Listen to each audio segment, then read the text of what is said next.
then we get the Class B leader, which is the very brightly coloured John Thruxton car.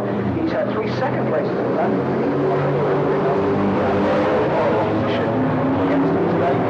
Class 4 still on, very close for Farmer and the Cobra. Ronnie Farmer and the Aston Martin nibbling at the side of Andy Shepherd's AC Cobra. Those two getting very, very close together indeed. And there, kind of 55 of Jerry Marshall was leading in second place. Paul Jones, 911 RSR. In third place, we had Gideon Hudson in the yellow Porsche Carrera RSR.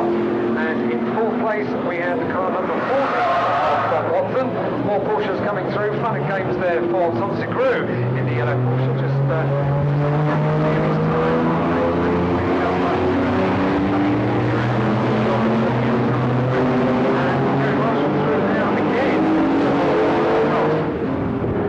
Hudson. Look at the gap between those Porsches, 50 and 40. Behind them is John Thruxton, who leads Class B. The next man up is 37, and that is Guy Holmes, who actually leads Class C. Are going to be almost in the way in the middle of the complex at Cop. There was a yellow car that almost got caught up in that. Certainly it has allowed Hudson just a little bit of movement, and that was Paul Jones from the car number 50 of Hudson, from the car number 40 of Watson. As they go out of my sight for a moment, they're almost Hudson and Watson, and Tony, as they come back into your sight, it's going to be very close as they come down to Club Chicane. It certainly is. It's really Club Chicane. Comes Jerry Marshall to take the second car, number 55 wins. Jerry Marshall running along the grid, some big engines rolling, they turn to green. Can Jerry Marshall do it? Or is he tired after his efforts in the first race? David Haynes alongside him, and David Haynes gets the jump. Haynes goes into the lead. Of course, Haynes and Marshall are driving together in a race later on, so I don't think they want to fall out there as they battle for position into the complex for the first time. Battles forward, so Haynes is the lock-up, just a slight lock-up from Jerry Marshall, so maybe Tony's right. Maybe he's just a little hot from the previous race, just getting a little bit used to the new mounts that he has in this particular race. Blue DB4, but he's all over the back of David Haynes as they go out of the complex. Everyone's safely through. We have a couple of cars and no incidents to tour the complex this time, but we look at the front of the field, and Haynes it still is from Marshall, and Marshall will be wanting to do something about this fairly early on, I would imagine. And they're almost tied together as they come back out into my sight. Round Goodwood and through to Billy, very quick indeed. They're almost tied together. They're round into Church, but still Haynes it is from the car of Jerry Marshall. So Jerry Marshall now started racing in 1964 in a Mini Cooper, leads at the moment, or rather challenges for the lead at the moment. David Haynes is the man who leads though. The two Aston Martins come through into the chicane on the end of lap 1. We're inside the Aston Martins.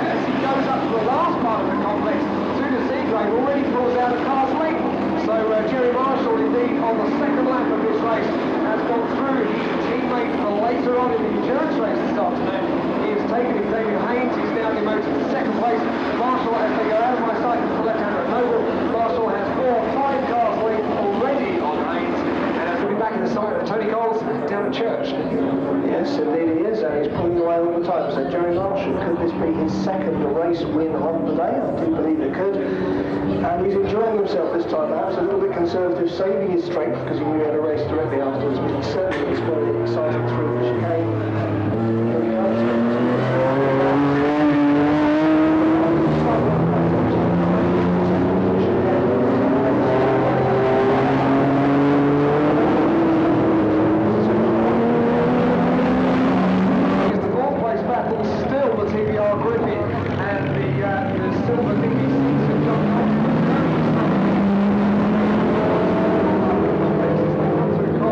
Second and third.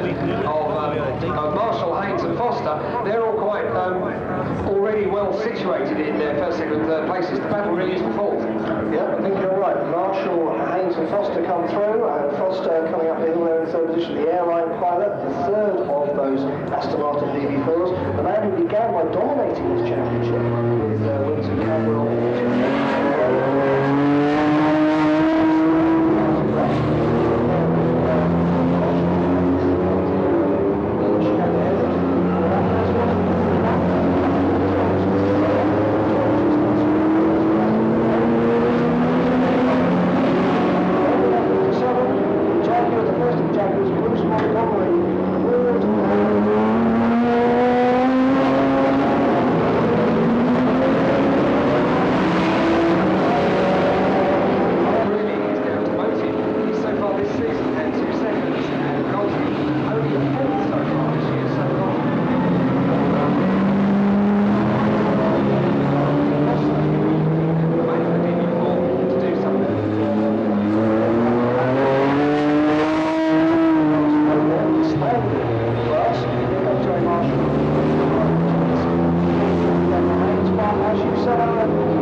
That Goldsmith really does close up on the back of Foster, and does it look as if he's going to be able to do something this time at Church?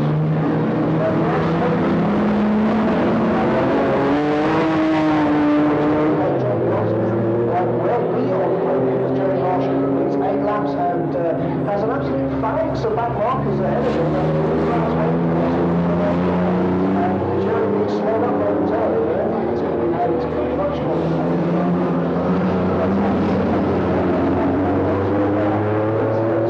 Foster back in fourth. Goldsmith is not getting away. Foster hasn't finished yet. And overall,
been missing out on the podiums, and only 21 slipping down to fourth. Here's the battle for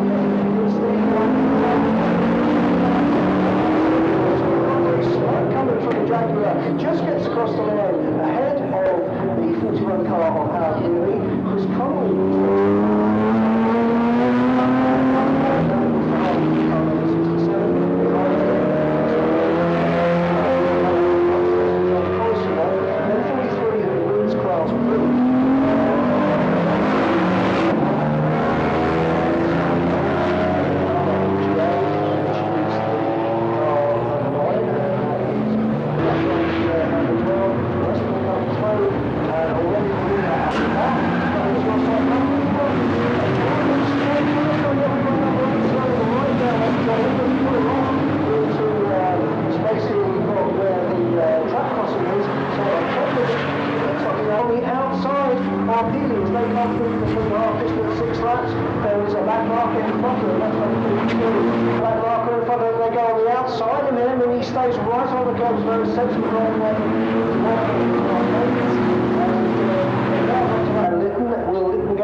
Good start from the third row of the grid, but Pete Foster already well versed in racing at Thruxton this afternoon, because he's already, as we've heard, already raced once here this afternoon, and already he is he's looking dominant in this second race of the afternoon for Pete Foster, dominant in his DB4 so far on this opening lap. So the car's coming up past the hang-up, and Pete Foster seemingly clear in this race, but Pat Blakeney, as he settles down into sports car driving, could well be a force to be reckoned with. Pete Foster comes through.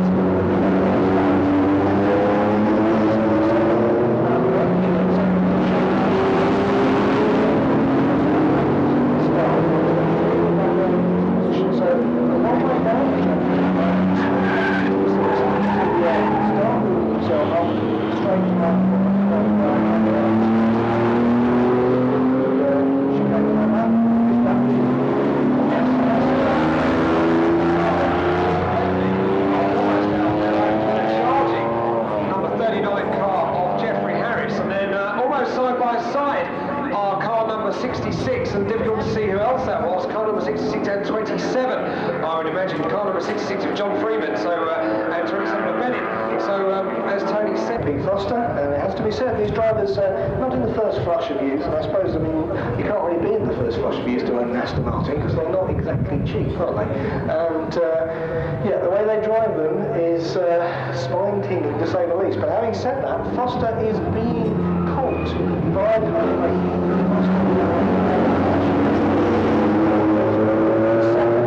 and lately, as he gets the hang of that DB6, the newer car,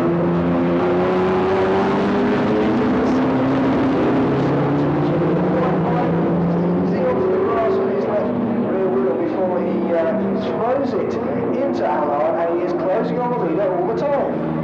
Absolutely better by Blakeney, just a puff of smoke just locking up the rear tyres as they came into the entry of the complex, and Foster has done well by that and has managed to pull out just a little bit as they came round. But having said that, Blakeney has pulled right back up onto the boot lid of Foster as they go round Church to the side of Tony Coles. Very close indeed between Foster and Blakeney. And of course, these two cars were having the battle in the Thoroughbred Sportscar race, weren't they? It's not the same two drivers because Goldsmith has moved aside for Blakeney, but Blakeney is taking up the cudgels and he's looking for a way around the outside. That I don't think he's going to work, not in a huge great Aston Martin, but chicane to keep Blakeney going. Foster, who has had a second position, that was at Silverstone in June.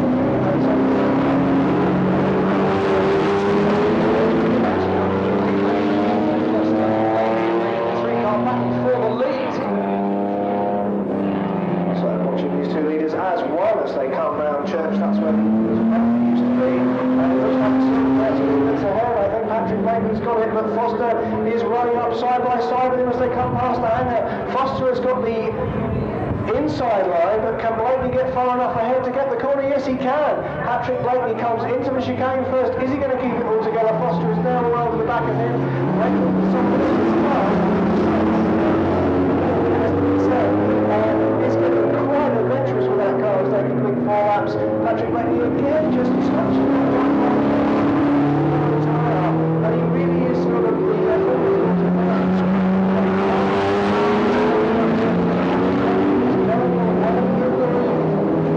Yes, indeed, Patrick Blakeney has found his way round. Oh, the big lock up from Blakeney as they come into the entry of the complex. That allows Pete Foster to close right up as they go into the second part of the complex, which is cobbed, so the front wheels locks up on Blakeney's car, and that really was a mistake, just over-enthusiastic as they came into the entry of the complex. That allowed Foster to close right up. Not close enough, because Blakeney has got it all back together again, and is now going into pulling out that gap again. So very exciting indeed. It certainly was a very sideways Peter Blakeney in the DB6 as they came into the complex, and it did look as if it might possibly have ended in tears, but certainly it didn't. It's collected all together, so still Blakeney is in the lead, followed by Foster, and Foster managed to close right up, and now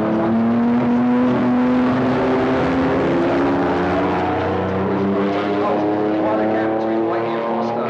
Yep, the back marker staying out of the way, the blue flag being waved to tell him that he's really got to keep out of the way, and indeed he does. But Blakeney comes through. We are now talking about half distance. Here he goes.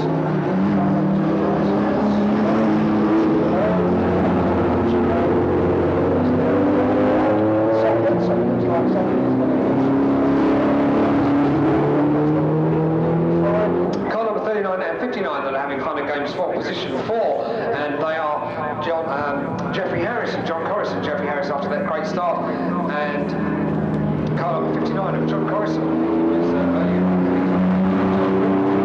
We are going to map John Freeman's progress, aren't we, Tone? Because we think that he might well be able to pull out some kind of distance between, or some kind of closing between himself and Pete Foster. Yeah, I think Freeman will be on a charge because Freeman has so far had a second above 22 hours twice.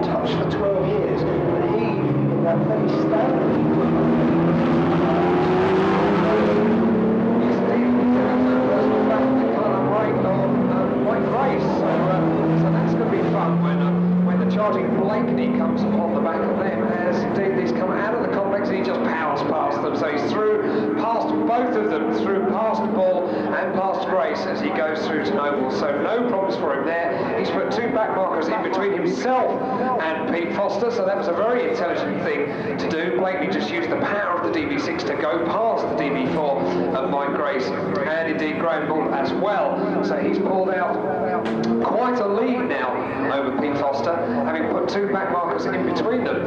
And as they go onto the quick part of the circuit, I would imagine Pete Foster will be trying to blast past them as quickly as possible. So it's not a lot of things tough. touch with Patrick Blakeney.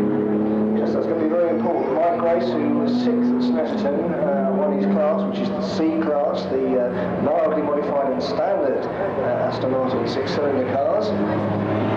Here comes very, very silently, 721 DB6 on Patrick Blakeney.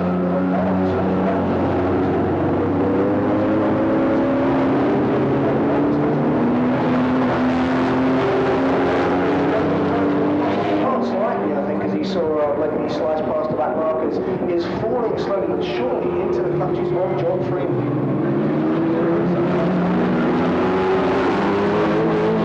Foster, there he goes.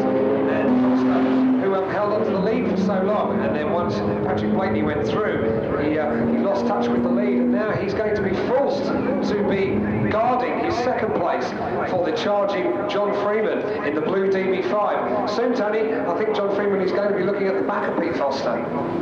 Yeah, he had a second place at Maori. He's had some quick times in practice and not actually followed them up in the race. And that second at Maori and the 2 class wins he's had show that John Freeman has got a quick car. He is pulling up onto the back of Foster all the time.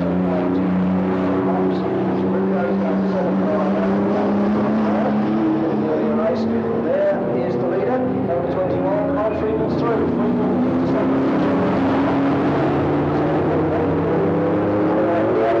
Freeman actually takes second position and goes away. I do think it's probably a little bit too far. He's able to catch Blakeney, but stranger things have happened. Certainly Foster, though, back into third. Strange things.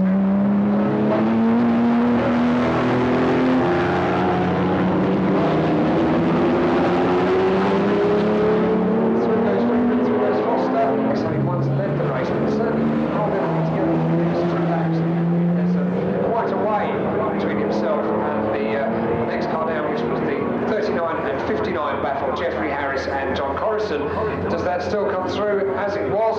39 and 59, yes, they're well amongst the back markers, they're amongst Ball and Grace, and not quite getting through Jeffrey Harris, having a good look on the outside of Cobb, and by the time he exits the complex, certainly he's on the right side. But John Freeman probably not able to do anything about the lead turn, as you say. Very clear lead for the single-seater man Patrick Blakeney. It'll be interesting to see what his single-seater plans are, whether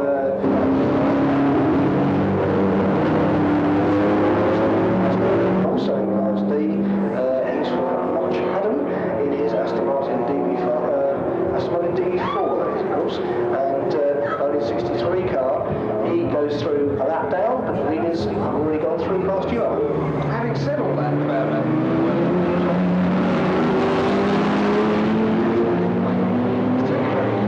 through, John Freeman went through, Peter Foster went through. Let's hope they stay together like that, because it would be nice to see Peter Foster on the podium for this Grantchester post-war Aston Martin's race. And Pat Blakeney comes up past the hangar, up Woodham Hill, into the braking area for the chicane. So the car that failed to get its driver onto the podium in the Goldsmith Young DB6 Sportscar race.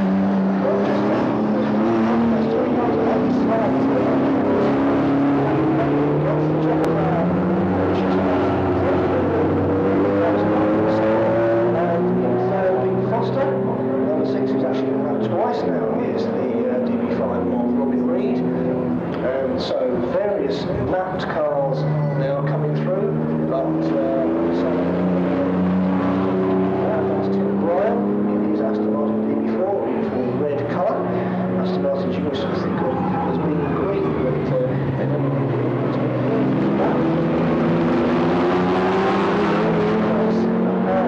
just going to be Jeffrey Harris, just ahead of John Collison. So Harris beats Collison. They're in different classes, but of course they're really concerned for the overall position in the race itself. And in 6th, it is going to be